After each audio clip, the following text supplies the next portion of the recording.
مع أخطاء المصلين في الصلاة وخطأ جديد. بنسمع أحيانا لما حد يقوم من الركوع بيقول سمع الله لمن حمده، يروح قايل ربنا ولك الحمد والشكر.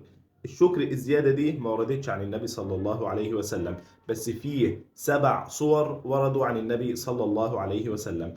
أول حاجة ربنا لك الحمد، تاني حاجة ربنا ولك الحمد، تالت حاجة اللهم ربنا لك الحمد، رابع حاجة اللهم ربنا ولك الحمد، خامس حاجة ربنا ولك الحمد حمدا كثيرا طيبا مباركا فيه، سادس حاجة اللهم ربنا لك الحمد ملء السماوات وملء الأرض وملء ما شئت من شيء بعد. 7 صورة معانا: ربنا لك الحمد ملء السماوات والأرض وملء ما شئت من شيء بعد، أهل الثناء والمجد، أحق ما قال العبد وكلنا لك عبد، اللهم لا مانع لما أعطيت ولا معطي لما منعت ولا ينفع ذا الجد منك الجد.